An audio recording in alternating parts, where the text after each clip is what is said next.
What is going on, guys? Welcome to Greggles TV. This is about the TCL Tab Pro 5G. So it's a 5G tablet for Verizon, and it's from TCL, obviously. If you buy it straight out, it's $399 for this tablet. Now, it does have a 10.36-inch Full HD Plus display. Let's go through the specs real quick. I don't want to bore you with them too much, but basically, it's an Android tablet running Android 11 on here. USB-C charging. You get 8,000 milliamp battery, charges up to 18 watts fast charging. It has a 1080p camera on the front and the back. You also get 4 gigabytes of RAM, 64 gigs of storage. You can put up to a 1 terabyte of micro SD card expansion storage in here as well. It has fingerprint face unlock. You can, like I said, it has that 10.36-inch IPS Full HD display. Resolution is 1200 by 2000, 60 hertz display at that with a 5:3 aspect ratio. Here's the charger that comes inside the box, the charging brick. USB-A to USB-C cable. And then in here, you get your terms and conditions / quick reference guide and your SIM card / SD card ejector. Closer look at the tablet, you can tell that it is an absolute fingerprint magnet. So if you got greasy French fry fingers or just greasy hands in general, you are going to grease this baby up. Put a case on the back or a skin or something, you should be fine. Here's the camera back here. You can see the camera does have a slight lip. Nothing too crazy though. TCL branding, 5G branding. And then around the tablet, on the right hand side, you get your volume keys up and down right here. At the top, you have a fingerprint unlock. You got your camera right there. You get stereo speakers. You got a little dock if you want to connect the keyboard or something. There's no headphone jack, so keep that in mind. Whatever, not a big deal, but something to know. Let's talk about the fingerprint sensor. It works pretty well. It also works as the power button. You can see it. 2 tries and it's working. There you go, 1 try. But ultimately, works absolutely fine. So if you're concerned with that, don't be. It works pretty damn well. Volume keys also work great. Very easy to find. This is like a long tablet, so holding it in this orientation feels really, really long. But it is like a great aspect ratio for watching videos and things, which I'll show you in a moment. Also, the display is pretty good. It is a 1080p plus IPS display. It gets pretty bright. I mean, it's definitely not like a Samsung brightness if you're coming from a Samsung phone or even an iPhone, but it gets decently bright. You know, I'd probably rock this at about 70% most of the time just to get that. It runs Android 11 software, so when you swipe over, you're also going to get your Google feed to get all your news and stuff. So if you wanted to read something on here, like you're like, oh, I want to read about Bray Wyatt's first post WWE project, and you click on it, you can see it loaded up the website pretty quickly, and you can read it.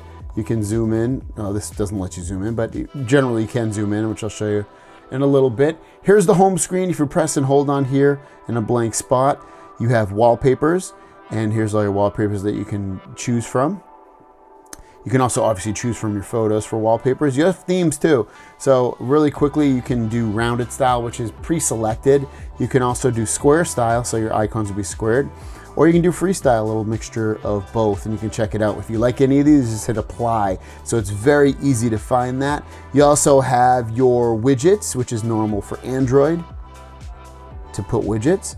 And then you have your home settings. In home settings, you get a little bit of control. As you can see, you have control for your home screen styles, which we just went through. You can, if you're coming from an iPad or something, you can come in here and just set it so it's your home screens only and not any app drawer. Or like I like Android, so I have the home screens and the app drawer. And what I mean by that is when you swipe up, you have all your apps. You can turn that off so it just shows all your apps on all your home screens if need be. Let's go back into here, into home settings, just to see what else they have. You can turn off your left home screen. You can choose it to none, so nothing goes over there, but I do like that Google feed, so I'd recommend keeping that on there.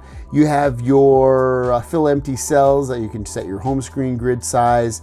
Your recent apps button, you can display recently used applications in the drawer.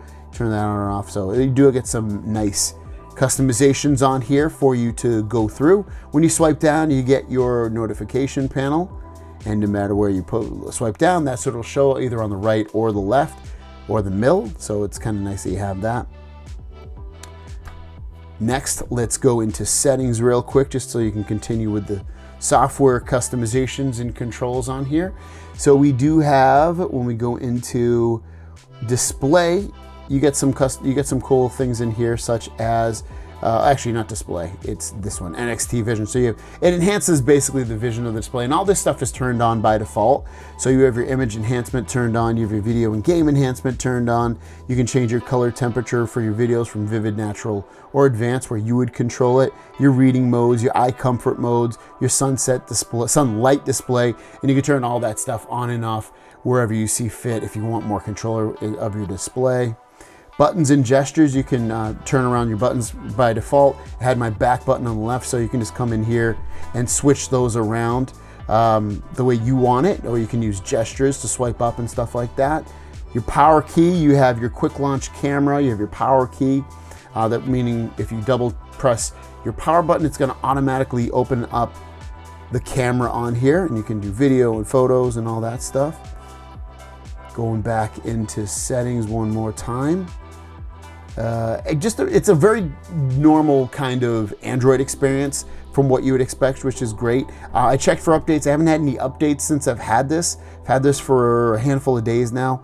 And again, no updates yet for system updates. Go to androidpolice.com.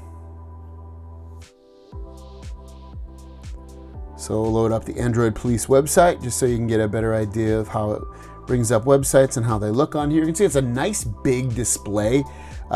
So it's nice to see this really easily. You get that nice wide display. You can also hold it, like I said earlier, like this, if you want to see it more like that. And you can click on your articles to read them. Check out this Chromebook, and we can zoom in.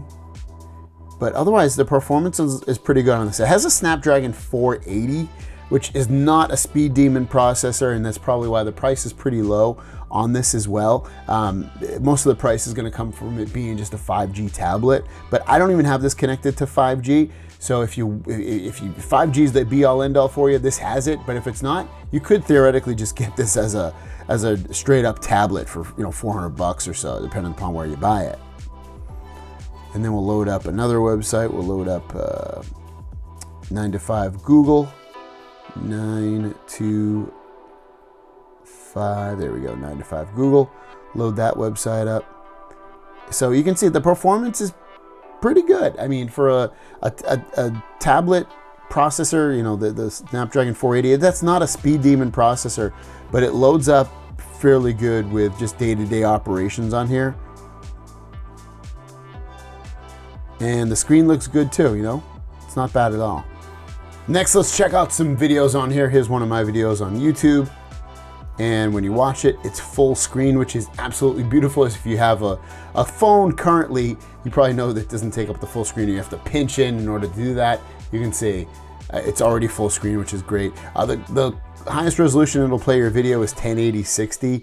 It does not do 4K. It might look a little washed out, and it's really just because the camera's washing it out, but ultimately it's not, the display's not washed out really that much. It's not a super rich display either. That might look a little bit better in terms of it not being so washed out, but yeah, it's actually not too bad. It's not the best display I've seen, but it gets the job done for sure. You can see the edges aren't too bad as well when you want to watch your content. So not too bad, especially for $400. I'm gonna put the volume up to max on this so you can get an idea. From the banner towards the top. It gets pretty loud. The new beta. Again, it's not available everywhere, but you probably want to check as time goes on. But it is rolling out in a lot of places, so you should hopefully be able to get it for the Note 20 series or the S20 series if you have one of those phones, to spice up your phone a little bit, give it some more pep.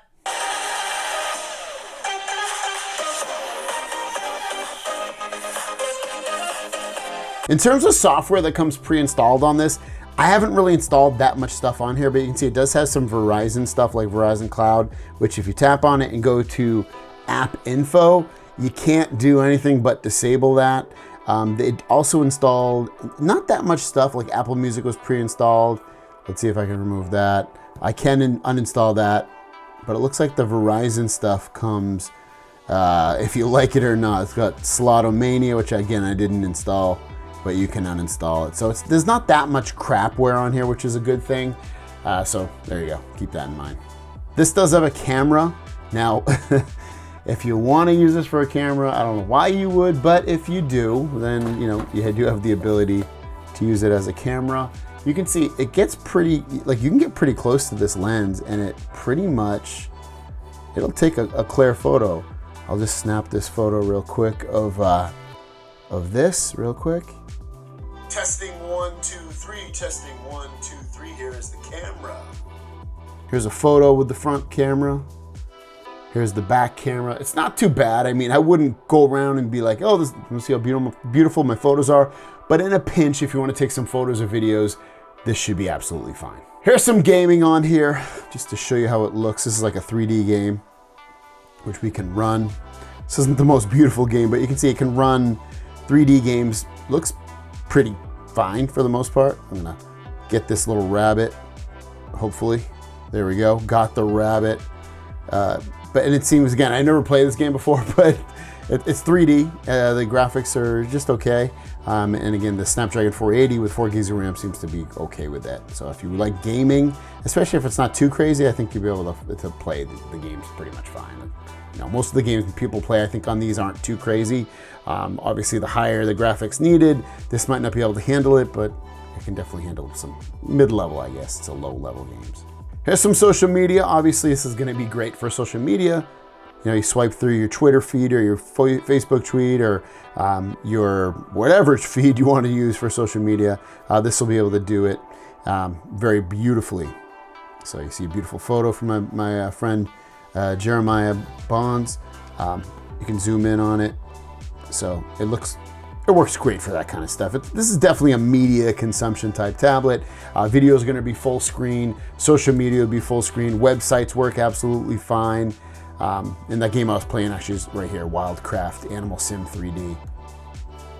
So I don't mind this tablet at all for 400 bucks.